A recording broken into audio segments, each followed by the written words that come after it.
오늘은 참 경건 이런 제목으로 하나님 말씀을 전하도록 하겠습니다. 경건하다는 말은 하나님을 공경하기 때문에 올바로 사는 상태, 그게 경건한 거죠. 하나님을 공경하기 때문에 평소 삶에서 올바르게 사는 것, 이런 게 이제 경건한 거라고 우리는 그렇게 생각합니다.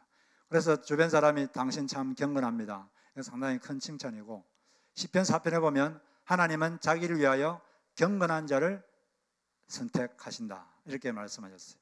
우리 삶이 경건할 때 하나님 그 사람을 선택하셔서 하나님 일을 하시는 것입니다. 그리고 바울은 신약 성서에서 경건에 이르기를 훈련하라. 육체의 훈련은 약간의 유익이 있지만 경건은 금생과 내생의 약속이 있다. 이 땅에서도 하나님의 축복이 있고 또 내세에서도 하나님의 약속이 있다고 말하고 있습니다. 우리가 경건한 사람이 되어야 될 텐데 우리가 뭐가 참 경건인가?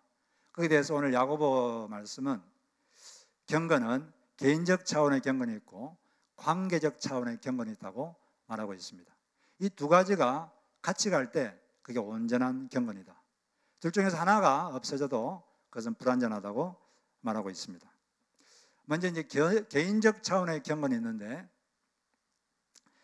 이 개인적 차원의 경건은 두 가지를 말하고 있어요. 먼저는 언어를 잘 관리해야 된다.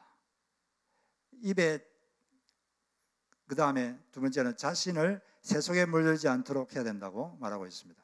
그래서 스스로 경건하다고 생각하고 자기 혀를 재갈물리지 아니하고 자기 마음을 속이면 이 사람의 경건은 헛것이다, 이렇게 말했는데, 개인적 차원의 경건에서 먼저 자기 입을 재갈물려야 된다, 이렇게 말한 것은 그만큼 언어가 우리의 신앙생활에 아주 중요하다는 것입니다. 언어 생활을 잘못하면 경건이 헛되게 되는 거죠. 자기가 아무리 다른 면에서 경건하고 기도도 좀 할 줄 알고 또 예배도 잘 드리고 또 뭐 성경도 알고 또 다른 사람에게도 관심도 갖고 뭐 여러 가지 면에서 경건을 하다고 할 수 있지만, 그런데 이 말에 재갈이 물리지 않고 말이 해서는 안 되는 말을 하고 그렇게 되면 이 사람의 경건은 헛것이다, 이렇게 말하고 있습니다. 그래서 우리가 말을 잘해야 되는데, 여러분 재갈 물린다는 게 어떻게 하는 거죠? 예, 여러분들이 영화를 보면 인지를 잡아가지고 말을 못하게 하려고 입에다가 옷 같은 걸, 헝겊조가리를 막 집어넣습니다. 입에 헝겊조가리를 가득 집어넣은 다음에 입에다가 테이프를 확 붙여버리죠. 그러면 말을 못해요. 아무 말도 못합니다. 말을 못하게 헝겊을 집어넣고 거기다 테이프를 확 붙여버리는 거예요. 이게 재갈 물리는 거예요. 재갈 물린다 이 말은 해서는 안 되는 말은 하지 말라는 거죠. 그런 말이 입에 나올 것 같으면 강제로라도 입에 테이프를 확 붙여버리고 말이 입에서 나가지 않도록 해야 된다는 것입니다. 우리는 나이가 좀 들고 사회생활을 좀 하면 어떤 말은 해도 되고 어떤 말은 하면 안 된다, 그런 걸 다 본능적으로 다 파악하고 있습니다. 나이가 들고 그래도 이 해서는 안 되는 말, 그걸 구별을 못하고 말을 함부로 하고 다른 사람의 마음에 상처를 주고 그런 것은 상당히 문제가 있는 것이죠. 우리가 말을 해야 될 때는 말을 해야 됩니다. 목장 모임 같은 데서는 열심히 활발하게 말을 해야 되겠죠. 그 목자가 뭘 물어보는데 네 그렇습니다, 그렇지 않습니다, 이런 식으로 하면 안 되고 활발하게 말을 해야 되지만 침묵할 때는 침묵해야 돼요. 침묵은 굉장한 능력이 있습니다. 싸움이 심한 부부가 있었어요. 너무 갈등이 심해서 이 부인이 어느 지혜로운 수도사를 찾아갔습니다. 찾아가서 어떻게 하면 우리 부부가 싸우지 않을 수 있는지 좀 가르쳐 달라고 부탁을 했어요. 그러니까 그 수도사가 물을 한 병 주면서, 이 물은 이 수도원에 있는 우물에서 건진 기름물인데 아주 특별한 물입니다. 신기한 효능이 있습니다. 집에 두었다가 남편이 싸우려고 덤빌 때마다 물을 한 모금 넣으세요. 그리고 물을 뱉지도 말고 삼키지도 말고 계속 머금고 있으시기 바랍니다. 남편이 말을 할 동안에 계속 물을 입에 머금고 있으십시오. 절대 뱉으면 안 됩니다. 다툼이 있을 때마다 그렇게 하세요. 큰 효능이 있을 것입니다. 그래서 집에 가가지고 남편이 막 덤비려고 싸우려고 덤빌 때마다 물을 한 모금 마셨습니다. 그리고 물을 딱 머금고 있었어요. 말이 끝날 때까지. 그러니까 이상하게 처음에는 남편이 공격적인 말을 하다가도 점점 공격적인 말이 없어집니다. 그리고 집안에 평화가 깃들기 시작했어요. 야, 이 참 물이 효능이 좋구나. 정말 신비로운 물이다. 그래서 이분이 수도사를 찾아갔습니다. 야, 정말 이 물이 신비롭군요. 근데 그 수도사가 말했습니다. 예, 그 물은 특별한 물이 아닙니다. 그냥 보통 물입니다. 당신이 물을 입에 물고 있을 동안에 지킨 침묵이 신비로운 능력을 발휘한 것입니다. 침묵을 배우십시오. 좀 더 조용히 있는 법을 배우십시오. 침묵이야말로 평화를 이루는 가장 놀라운 능력입니다. 예, 뭐 우리가 말을 해야 될 때는 말해야 되지만 침묵할 때는 침묵을 해야 됩니다. 말이 많은 교회는 그렇게 좋은 교회가 아닙니다. 말을 안 해야 될 때는 그냥 침묵하면 많은 문제들이 해결될 때가 많아요. 침묵할 때 열심히 침묵하시길 바랍니다. 그리고 목장에서는 활발하게 말하시고 침묵할 때는 침묵해야 돼요. 해서는 안 되는 말을 하는 것을 내자로 뭐라 그럽니까? 언어폭력, 이런 말을 쓰죠. 요즘 사람들은 막 주먹을 쓰고 그런 거 별로 하지 않아요. 사람들이 다 교육도 받고 그렇기 때문에 주먹을 이렇게 안 쓰는데 의외로 언어폭력이 많습니다. 언어로 다른 사람을 되게 힘들게 만들고 언어로 사람을 아주 상처를 주고 기를 확 빼버리고 하고 싶은 기운을 싹 뺏어버리고 그런 일들이 회사도 있고 가정에도 있고 그런 것 때문에 많은 사람들이 상처를 입고 우울증에 걸리고 고통받는 일들이 상당히 많아요. 우리는 만약에 자기 입에서 그런 말이 나올 것 같으면 강제로라도 입에 재갈을 물려야 됩니다. 입에서 뭐가 안 나가도록 입에 헝겊을 집어넣고 테이프로 확 붙여버려야 돼요. 그래서 그런 말이 나올 것 같으면 일단 자리를 피해야 돼요. 화장실에 좀 다녀오겠습니다. 화장실에 가가지고 좀 앉아서 심호흡을 3번만 해도 마음이 좀 가라앉아요. 그런 다음에 마음이 좀 차분해지면 다시 돌아오는 것도 좋은 거죠. 사람이 마음에 분노가 있을 때는 입에 독이 있습니다. 자기도 모르게 독이 나가죠. 그래서 이 분노가 가라앉을 때까지 말을 하면 안 되죠. 친절한 말이 훨씬 효과가 좋습니다. 비판하지 말고 비난하지 말고 정중하게 부탁하세요. 그러면 사람들은 정중하게 부탁하면 웬만한 거 다 들어줍니다. 그리고 서로 대화가 되고 그런 것이죠. 왜냐하면 사람들은 자기 감정을 상하게 한 사람과 잘 지내기가 힘듭니다. 대부분의 사람이 다 그래요. 그래서 가능하면 우리가 감정을 상하지 않도록 언어 폭력을 제거해야 됩니다. 그리고 뭐 화장실 갈 데가 없으면 잠시 전화를 좀 할 때가 있다고 하고 잠시 나와가지고 자기가 좋아하는 사람하고 전화를 해서 좀 마음을 가라앉힌 다음에 그렇게 하는 것도 좋은 거죠. 그래서 우리가 이 언어 폭력을 쓰지 않는 게 좋은데 남을 비난하는 말, 또 자꾸 부정적인 말, 뭘 하려고 그러는데 자꾸 옆에서 안 된다 그러면 완전히 기운이 확 빠져버리죠. 그리고 사람들은 좋은 점이 되게 많아요. 사람은 다 좋은 점이 많습니다. 좋은 점이 많은 사람을 자꾸 나쁜 점만 다른 사람 앞에서 험담하고 자꾸 그걸 이야기하고 아주 안 좋은 거죠. 그런 것들은 사라져야 되는 것입니다.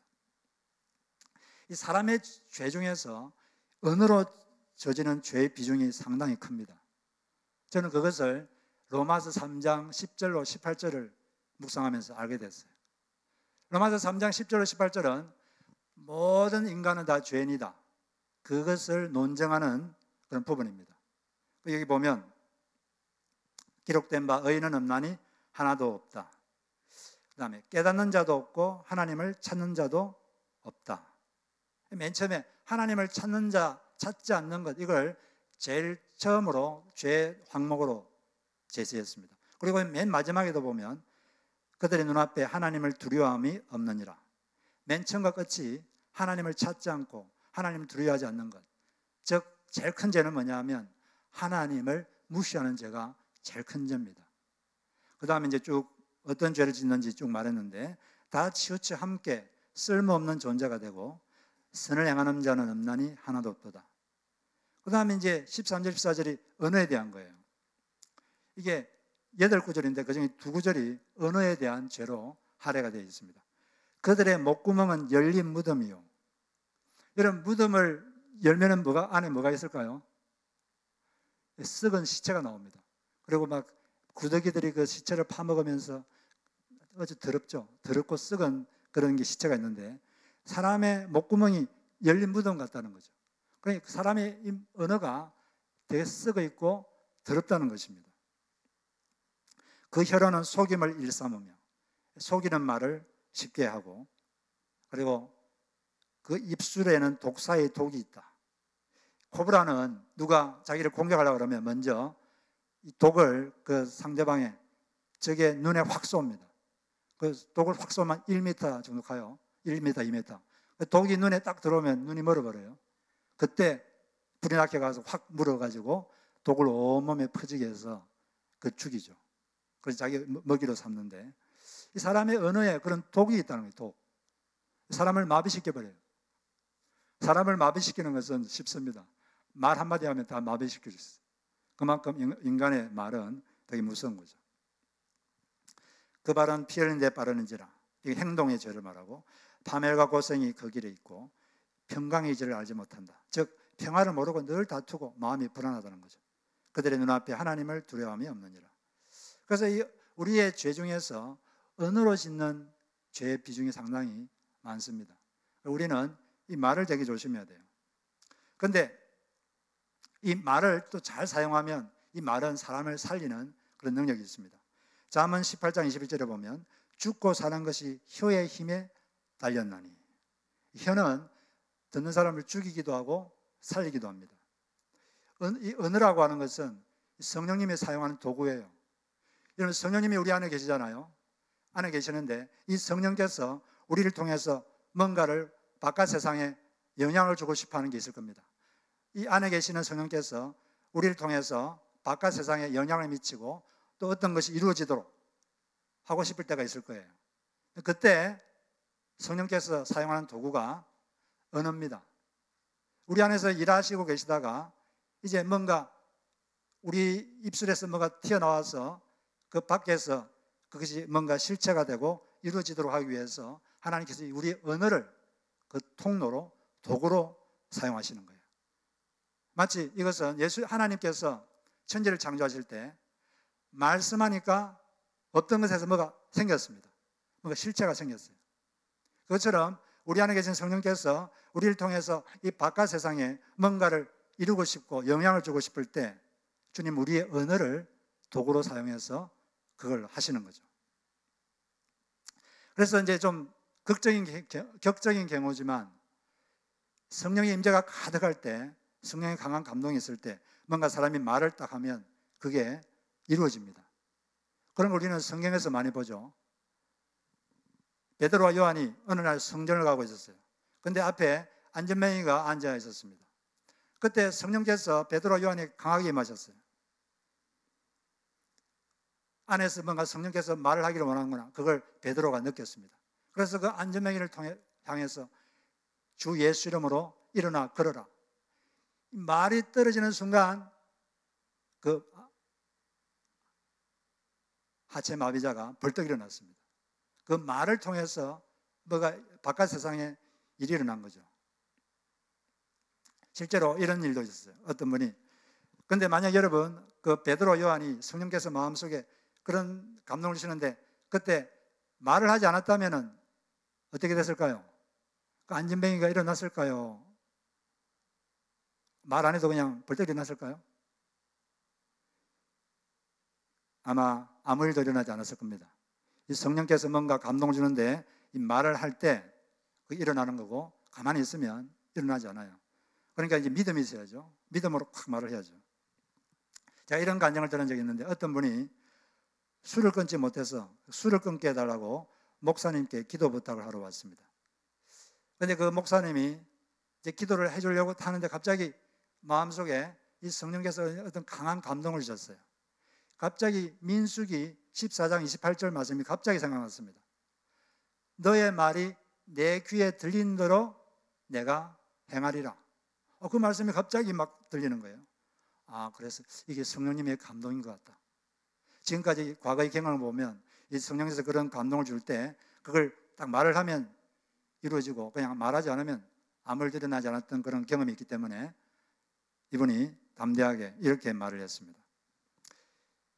기도해 줄 필요 없습니다. 하나님께서 끊게 해 주실 것입니다. 이렇게 말을 했는데 그 순간 그 사람 마음속에서 술에 대한 욕구가 딱 끊어졌다고 합니다. 그 성령께서 이 감동이 있을 때 그 말을 언어를 하니까 그게 바깥 세상에서 그런 일이 일어난 거죠. 물론 우리가 이런 대단한 능력이 없어도 이 성령께서 우리 안에서 뭔가 우리를 통해서 하고 싶은 말이 있을 거예요. 뭔가 바깥 세상에 좋은 영향을 끼치고 싶어 할 때 우리가 바로 그 언어를 우리가 사용하면 그 언어를 통해서 성령께서 바로 옆 사람에게 또 우리 주변에 바로 그런 좋은 영향을 미치고 또 성령께서 하고 싶은 그 일을 하게 될 줄로 믿습니다. 그처럼 우리는 이 언어를 사용해서 사람을 살리는 그런 말을 해야 되는 것입니다. 그런데 이제 두 번째 이 개인적 차원의 경고는 새 속에 물들지 않도록 자기를 지키는 것이다. 이렇게 말했어요. 새 속에 물들지 않는다는 것은 쉬운 말로 이 세상의 욕망에 물들지 않는다는 것입니다. 세상에 욕망이 많은데 거기에 물들지 않는다는 것이죠. 이 세상의 욕망이 물들지 않으려면 세상의 영이 우리 안에 들어오지 못하도록 해야 됩니다. 영적인 존재가 있어요.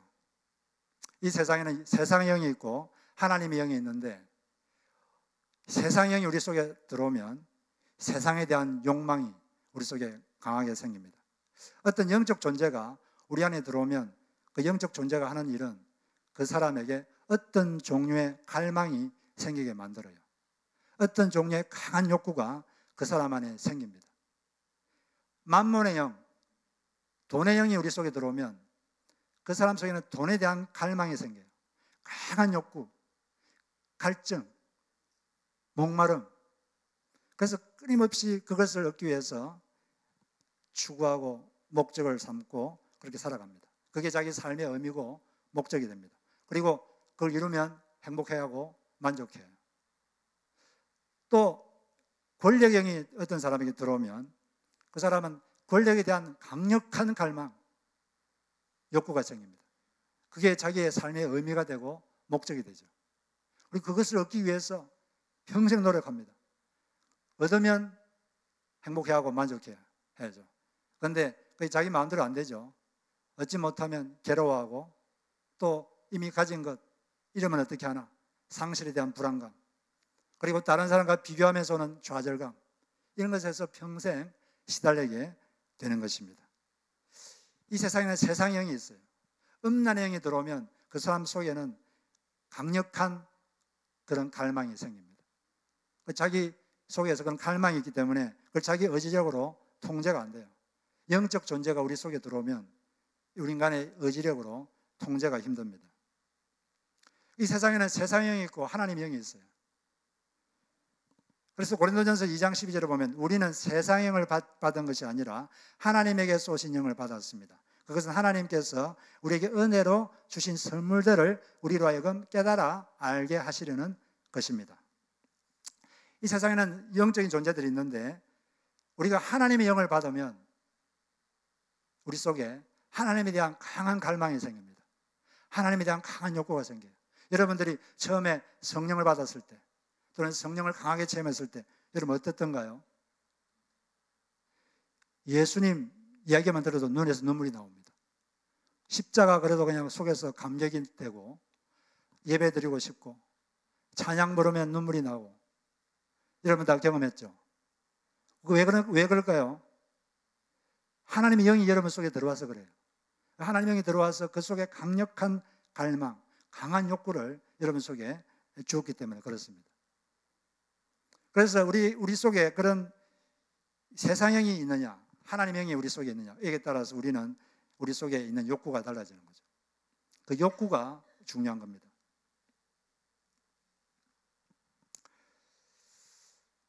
그래서 우리가 이 세상의 영이 우리 속에 들어와서 우리를 지배할 것인가, 아니면 하나님의 영이 우리 속에 들어와서 우리를 지배하게 할 것인가, 그게 우리에게 아주 중요한 사실입니다. 세상의 영에 들어오면 우리는 세상을 쫓을 수밖에 없고 세상에 대한 욕망에 잡혀서 살 수밖에 없게 되는 거예요. 그러면 영적 존재는 우리에게 어떻게 들어오느냐? 영적 존재는 우리가 보고 듣는 것을 통해서 우리 속에 들어옵니다. 우리가 보는 것, 그걸 통해서 들어와요. 듣는 것, 그걸 통해서 들어옵니다. 마태복음 6장 22절에 보면 눈은 몸의 등불이니 그러므로 내 눈이 성하면 온몸이 밝을 것이요 눈이 나쁘면 온몸이 어두울 것이라. 여기서 보면 내 눈이 나쁘면 온몸이 어둡다 이런 말을 했는데, 이 몸이 밝다, 몸이 어둡다 이 말은 이게 비유적인 의미입니다. 몸이 밝다는 것은 그 영혼이 밝다는 거예요. 내면이 밝다. 내면이 밝고 영혼이 밝다는 거고, 몸이 어둡다는 것은 내면, 우리의 영혼이 어둡다는 거예요. 그럼 언제 우리의 영혼이 어두워지느냐? 여기 보니까 눈이 나쁘면 온몸이 어두워진다. 그러면 눈이 나쁘면, 그 시력이 나쁜 사람은 다 내면이 다 나쁩니까? 그런 뜻입니까? 눈이 나쁘면 온몸이 어둡다 이 말은 눈이 나쁜 것을 보면 우리의 영혼이 나빠진다는 거예요. 마음이, 영혼이 어두워진다는 것입니다. 그런데 너의 눈이 성하면, 너의 눈이 성한 것, 좋은 것을 보면 내 온몸이, 너의 영혼과 너의 내면이 밝아질 것이다. 그리고 좋아질 것이다. 그런 말이죠. 눈이 우리의 영혼의 등불입니다. 보는 것, 뭘 보느냐에 의해서 어떤 영이 우리 속에 들어올 것인가, 그게 결정되는 거죠. 또 뭘 듣느냐, 이게 되게 중요합니다. 보고 듣는 것은 그 사람의 관심을 표현하는 것이죠. 물론 우리가 다 어떤 것에 대한 정상적인 호기심이 있고 그런 건 다 좋지만, 그런데 어느 선을 넘을 때가 있어요. 그 선을 넘게 되면 끊임없이 그것을 추구하고 보고 듣고 그걸 토론하고, 그러면 그 배후에 있는 영이 어느 순간 팍 하고 우리 속에 들어오게 됩니다. 그리고 그 영이 한번 잡히면 더 이상 자기의 정신력으로는 컨트롤이 안 돼요.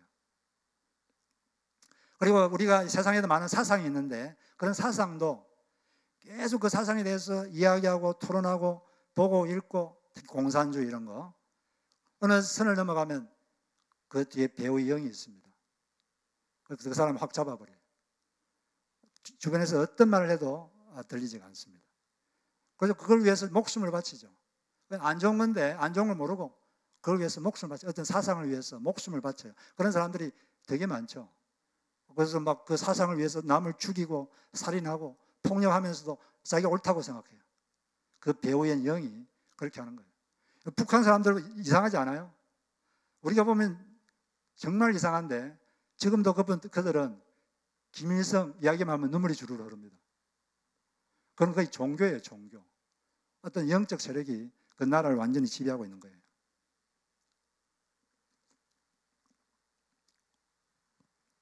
그래서 우리는 이 영적 전쟁이라는 것은 보고 듣는 것의 싸움입니다. 좋은 것을 보고 좋은 걸 들으시기 바랍니다. 요즘 유튜브로 뭘 많이 보시잖아요. 안 좋은 거 많아요. 어떤 분은 기독교를 좀 접하고 싶어서 회개가 뭔가 해서 회개를 쳤는데 이상한 사이비가 나와서 회개를 이렇게 해야 된다. 그래가지고 사이비에 들어가가지고 헤매다가 나중에 다시 빠져나왔지만, 그 유튜브에 상당히 잘못된 거 많습니다. 좀 분별력을 가지고 좋은 것을 보시고 좋은 걸 들으시기 바라요. 그리고 한 군데 너무 빠지지 마시고. 그래서 우리가 영적 전쟁은 뭘 보느냐, 뭘 듣느냐, 뭐에 관심을 가졌느냐, 거기서부터 시작됩니다. 그래서 좋은 것을 듣고 좋은 것을 보고 좋은 사람들과 대화하는 것, 이게 그래서 중요한 거예요. 어떤 사람들과 대화하느냐, 이것이 그 사람의 영적 분위기를 완전히 바꿔버립니다. 그렇기 때문에 목장 모임은 되게 중요한 거예요. 같은 하나님을 모시는 사람들이 자기가 경험한 하나님을 서로 이야기하고, 이 진리를 서로 자기 입으로 말하고, 다른 사람이 하는 말을 듣고, 그런 과정을 통해서 우리의 영의 분위기는 바뀝니다. 그런 시간을 통해서 하나님의 영이 우리 속에 임하게 되는 거예요. 우리에게 하나님의 영이 임하고 우리 속에 하나님의 영이 강해지려면 바로 하나님과 더 가까워지게 하는 그런 것을 보고 듣고 그런 것을 이야기하고 그걸 가지고 토론하고 그럴 때 우리는 하나님의 영이 여러분을 장악하게 되는 것이고 여러분 속에 이미 있는 그분이 우리 속에서 더 강하게 역사하게 되는 것입니다. 그러지 않고 이 세상의 욕망을 부추기는 그것을 계속 추구하고 듣고 읽고 계속 그것에 몰두하면 나중에는 집착하게 되고 어느 순간 그 세상의 영이 여러분을 확 하고 잡아버려요. 그러면 더 이상 여러분들은 신앙생활을 할 수가 없습니다. 그냥 예배는 드리지만 그 마음의 바탕은 세상에 완전히 빠져버렸기 때문에 세상의 욕망에 잡혀있기 때문에 경건한 생활을 하는 것이 불가능해집니다. 하나님의 영에 사로잡힌 여러분 되시기를 주의 이름으로 축복합니다. 이처럼 우리는 우리의 말에 재갈을 물리고 그 다음에 우리를 세상의 욕망에서 물들지 않도록 좋은 것을 보고 듣고 영적 정에서 승리해야 돼요. 이것은 개인적 차원의 경건입니다. 그럼 혼자서 이렇게 고고하게 살면 하나님이 너는 참 경건하다 그렇게 말씀하시느냐? 성경의 경건은 그런 경건이 아닙니다. 그것은 불교의 경건은 될 수 있지만 성경의 경건은 아닌 거죠. 성경의 경건은 이 관계적 차원의 경건이 합쳐져야 드디어 너는 참 하나님 앞에서 경건한 자다 이렇게 되는 것입니다. 바로 오늘 우리 읽은 27절 말씀, 고아와 과부가 환난 중에 있을 때 돌아보는 것, 그것이 하나님 앞에 정결하고 부끄러움이 없는 경건이라고 말씀하신 것입니다. 고아와 과부는 그 당시에 가장 비참한 사람을 대표하는 것입니다. 그 당시에는 여성들은 경제활동을 거의 할 수가 없었기 때문에 남편이 죽어버리면 여인은 너무 비참해지는 거죠. 그리고 부모가 없는 애들은 어떻게 하겠습니까? 요즘같이 복지 시스템이 잘 되어 있는 것도 아니고 완전히 절망이죠. 그런 사람들이 있는데도 내몰라라 그러고 아멘 아멘 혼자서 거룩하게 기도하고 예배드리고 나는 거룩한 사람입니다. 그것은 성경의 경건이 아니라는 것입니다. 그것은 하나님 앞에 정결하지도 않고 부끄러운 거라는 거죠. 그러면 참 부끄러운 경건이다 이렇게 말을 한 것입니다. 이 신명기 15장 11절에 보면 다음과 같은 말씀이 있는데 땅에는 언제든지 가난한 자가 그치지 아니하겠으므로 내가 너에게 명령하여 이르노니 너는 반드시 너 땅 안에 내 형제 중 곤란한 자와 궁핍한 자에게 내 손을 펼지니라. 이거 하나님께서 하신 말씀인데 하나님께서 말씀하셨어요. 이 땅에는 언제든지 가난한 자가 그치지 않을 것이다. 하나님께서 내가 이 땅에 가난한 자가 없도록 해주겠다 그렇게 말씀하지 않았죠. 가난한 자가 없도록 해주겠다 그렇게 되어 있습니까? 그렇게 되어 있지 않아요. 이 땅에는 가난한 자가 그치지 않는다. 그러면 그 그치지 않는 가난, 누군가는 가난하고 누군가는 가난 때문에 고통받는데 그러면 그것을 어떻게 할 것인가? 하나님의 처방이 뭡니까? 가난 때문에 공경받는 사람에 대한 하나님의 처방이 뭐죠? 하나님이 그때마다 하늘에서 먹을 것을 막 떨어뜨려 주시고 입을 옷을 갖다 주고 까마귀를 보내서 그들에게 옷을 입혀주고 그렇게 하신다고 했습니까? 그게 하나님의 처방입니까? 그게 아닙니다. 뭐가 하나님의 처방이죠? 너의 손을 펼지니라. 너 손을 펼쳐라. 너의 손을 펼쳐라. 조금 더 가진 사람이 그 가난한 자에게 그걸 펼쳐야 된다는 거예요. 모르는 척하면 안 된다는 것입니다. 내몰라라 하면 안 된다는 거죠. 알아야 되고 다른 사람에게 관심을 가지라는 것입니다. 그래서 우리 기독교의 전통은 1세기부터 가난한 자에게 극한 관심을 가지는 게 기독교의 전통입니다. 바울도 그랬고 베드로도 그랬고 신약 성서는 끊임없이 거기에 대해서 말하고 있고 예수 믿는 사람들은 늘 가난한 사람에 신경을 써야 돼요. 너 혼자 그냥 경건하게 예배드리고 그러면 되지 뭐. 그것은 성경의 경륜이 아닙니다. 우리 교회에서 미약하지만 작게나마 이렇게 홈리스 분들을 섬길 수 있는 기회를 갖게 되어서 하나님께 감사드립니다. 약 4년 전에는 저희 교회 컴패션 그 관계자를 초청해서 우리가 지원할 아이들에게 작정하고 그렇게 하는 시간도 가졌는데 저는 지금도 2명의 아이들을 정해서 지금도 하고 있어요. 계속 정해 5년 동안 계속 하고 있는데, 제가 돈이 많아서 그런 게 아니라 성경에서 그렇게 하라 그러잖아요. 가난한 자에게 내 손을 펼쳐라. 우리가 순종해야 됩니다. 그건 하나님의 명령이죠. 내가 너에게 명령한다. 우리 이 명령에 우리가 다 순종하는 여러분 되어서 하나님의 마음을 더 기쁘게 하는 여러분들 되시기를 바랍니다. 지금 현재 제가 통계는 정확한지 모르겠는데 지금 현재 이 지구에는 매적되는 사람들이 지금도 굶고 있어요. 먹을 게 하나도 없어서 굶은 채로 그냥 잠자리 들고 있습니다. 우리가 할 수 있는 방법으로 그런 사람들을 돌봐야 되겠고, 우리 주변에 그런 사람이 있다면 우리가 신경을 써야 됩니다. 이렇게 우리 속에도 이 탐욕이 있어요. 모든 사람은 돈에 대한 탐욕이 있는데, 물론 돈은 필요한 거니까 돈에 대한 욕구는 다 어느 정도는 다 정상적인 것입니다. 근데 그게 선을 넘어가면 탐욕이 되는데, 그 탐욕을 끊는 아주 좋은 방법이 있어요. 그게 뭐냐면 자신이 욕심내는 그 돈을 남에게 주는 겁니다. 딱 주는 순간 그 탐욕이 다 끊어집니다. 어떤 형제가 자기가 아주 아끼는 물건이 있었는데 너무 아끼는 거죠. 근데 기도를 자꾸 하는데 갑자기 하나님께서 어떤 다른 형제에게 그걸 주라는 그런 감동이 많이 왔어요. 그거 되게 싫었는데 그래도 그걸 어느 날 그걸 딱 주었습니다.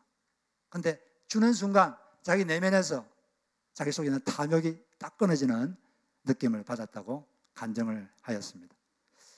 우리 속에도 그런 탐욕을 끊는 방법은 하나님께 드릴 것을 딱 드리고, 그리고 도울 사람이 있으면 딱 돕고, 그러면 여러분 속에 그 탐욕이 딱 끊어져요.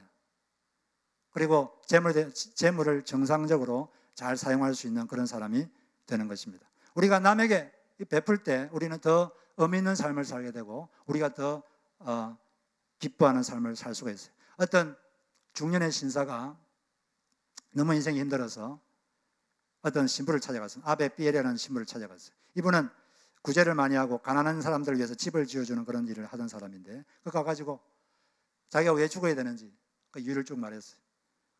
그 신부님이 약간 개짜라서 이렇게 말했습니다. 듣고 보니 정말 죽어야 되겠군요. 그런데 어차피 죽으실 거 며칠 있다가 돌아갔어요. 저를 잠시만 도와주시고 돌아가시기 바랍니다. 그래서 자기를 좀 도와달라고 그랬어요. 그래가지고 그 사람 데리고 같이 집을 짓는 데 가서 이렇게 같이 일을 했습니다. 그런데 그 일을 하고 나서 그 일을 하는 과정에서 그 중년 신사가 다 회복이 됐습니다. 그러면서 그분이 이렇게 말을 했어요. 그때 신부님이 나에게 집이나 돈을 주었으면 저는 죽었을 것입니다. 그러나 그분은 도움을 주시지 않고 도와달라고 했습니다. 저는 하나를 깨닫게 됐습니다. 받으면 죽고 베풀면 산다는 것을 깨닫게 됐습니다. 우리가 남을 도울 때 그때 진정한 기쁨이 오고, 그게 바로 예수 믿는 사람, 크리스찬의 정상적인 생활입니다.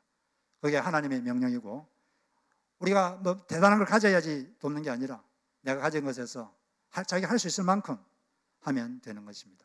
그럴 때 하나님께서 우리를 기뻐하시고 우리를 더욱더 사용하실 줄로 믿습니다. 그런 우리 모두가 되기를 주의 이름으로 축복합니다. 우리 잠시 주신 말씀을